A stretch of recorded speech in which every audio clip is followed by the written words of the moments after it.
बहू और बुलेट। घर के बाहर फट फट फट की जोर से आवाज हुई। सीमा को लगा कि पटाखे फूट रहे हैं।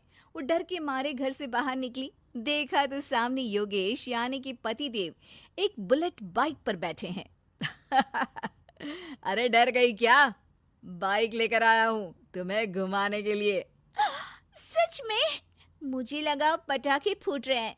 अरे पटाखे भी फूटेंगे और मिठाई भी बटेगी। माँ को तो बुलाओ। माँ भी बाहर आ जाती है। अरे योगेश बेटा, इतनी जल्दी आ गया? और ये गाड़ी किसकी है? साहब की है? हाँ माँ, तुम्हारा बेटा साहब से कम है क्या? मेरी ही है। अरे बेटा, इतनी बड़ी गाड़ी ले ली, इससे तो तू घोड़ा ही ले लेता। महंगी पड़ी होगी ना? माँ महंगी सस्ती छोड़ो और मिठाई लाया हूँ, गांव में बंटवा दो। अरे बंटवा क्यों दो? पीछे बैठो, गांव में बांट कर आते हैं। सब खुश थे। योगेश गांव के बाहर एक कोयले की खदान में मजदूरी करता था। मेहनत और अकल से उसने वहां ठेकेदारी का काम सीख लिया और सूझबूझ से ठीक ठाक पैसा बनाने लगा। गांव में बात फैल गई कि योगेश के घर धमाका गाड़ी आई है। ऐसी गाड़ी पहले कभी किसी ने गांव में तो देखी नहीं थी। योगेश और माँ गाड़ी से वापस घर आ जाते हैं। बेटा, बाबूजी ऊपर से देख रहे होंगे और आशीर्वाद भी दे रहे होंगे तुझे। वो होते तो उनको भी घुमाता माँ। पूरे गांव में नाच नाच के मिठाई बांटने जाते। जैसे मैंने नाच नाच के बांटी थी जब वो अपने लिए एक साइकिल लेकर आए थे। बस बस, बाबूजी दो बात भी सुनाते कि फटफट वाली फटफटी ले आया। सीमा आगे कहती है, अपने लिए तो ये गाड़ी ले आए और मेरे लिए? अरे ये गाड़ी तुम्हारे लिए ही तो है। पक्का मेरे लिए है? अरे पक्का तुम्हारे लिए है। अगली सुबह जब योगेश सो रहा होता है तो उसे बाहर से गाड़ी की आवाज आती है। वो घबराकर चिल्लाता है, चोर चोर, मेरी गाड़ी ले जा रहा है, चोर चोर। माँ भी जागती है और योगेश के साथ दरवाजे की तरफ भागती है। जैसे ही दोनों बाहर निकलते हैं तो देखते हैं कि सीमा गाड़ी चला रही है। अरे बहू, नाक कटवाओगी क्या? ये क्या कर रही हो? अरे गिर जाओगी, ये क्या कर रही हो तुम?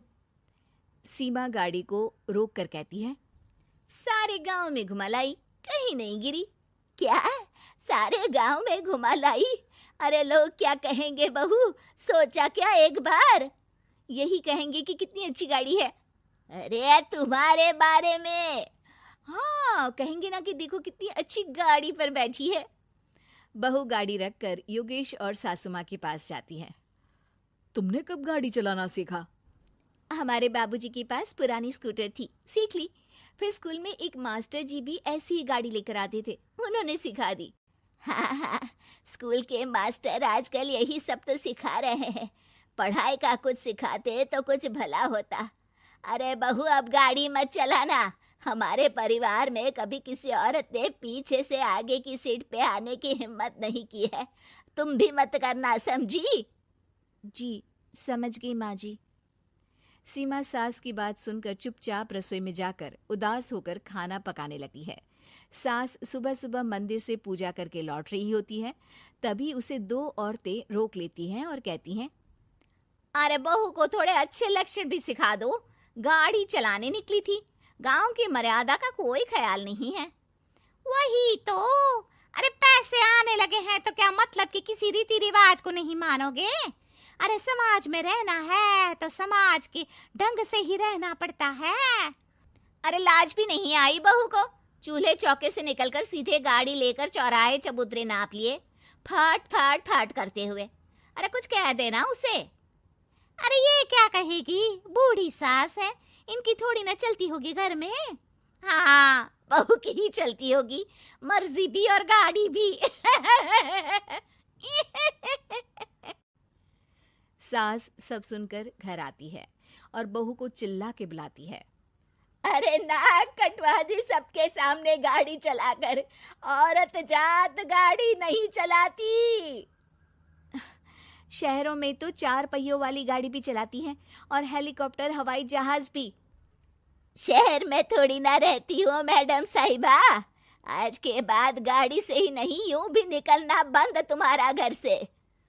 माँ सही कह रही है। कहीं भी जाना हो तो मुझे बता देना, मैं लेकर चलूंगा। आज माँ को तुम्हारे कारण कितनी बातें सुननी पड़ी।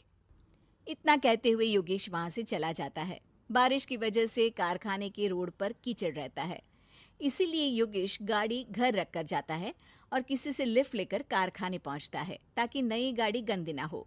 लेकिन शाम को इतनी तेज बारिश होती है कि उसे वापस आने का कोई साधन ही नहीं मिलता। बारिश बढ़ती जाती है, रात के 11 बज जाते हैं। रास्ते में एक नदी का ब्रिज है, अगर उस पर पानी आ गया तो योगेश कारखाने में ही फंस जाएगा। पूरी रात भूखे प्यासे बितानी पड़ेगी। घना अंधेरा, बिजली की कड़कड़ाहट और तेज बारिश। राजेश डर भी रहा था, ठंड से कांप भी रहा था। तभी उसे रोड से आती हुई एक रोशनी दिखती है। वो देखता है कि उसके सामने एक बाइक आकर खड़ी हुई है। वो ऊपर वाले को धन्यवाद देकर उस बाइक वाले आदमी की तरफ बढ़ता है, पर पास जाकर देखता है तो भौचक्का रह जाता है। सीमा, तुम यहाँ इतनी बारिश में गाड़ी पर? पहले बैठो तो, नदी ब्रिज पे आ जाएगी तो जाना मुश्किल हो जाएगा। योगेश गाड़ी के पीछे बैठता है। सीमा गाड़ी चला रही है। मैंने तो तुमको पहचाना ही नहीं। गाड़ी की आवाज तो पहचानी होगी ना। अरे पर मुझे नहीं पता था कि तुम आओगी। अच्छा किया कि तुम आ गई। माँ नहीं आने दे रही थी, पर हमेशा पति पत्नी की रक्षा थोड़ी ना करेगा, पत्नी को भी तो करनी चाहिए। योगेश को सुबह अपने किए पर पछतावा होता है।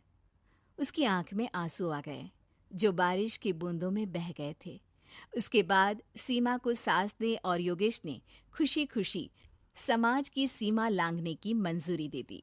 अब वो जहां भी जाती फट फट फट गाड़ी पे ही जाती।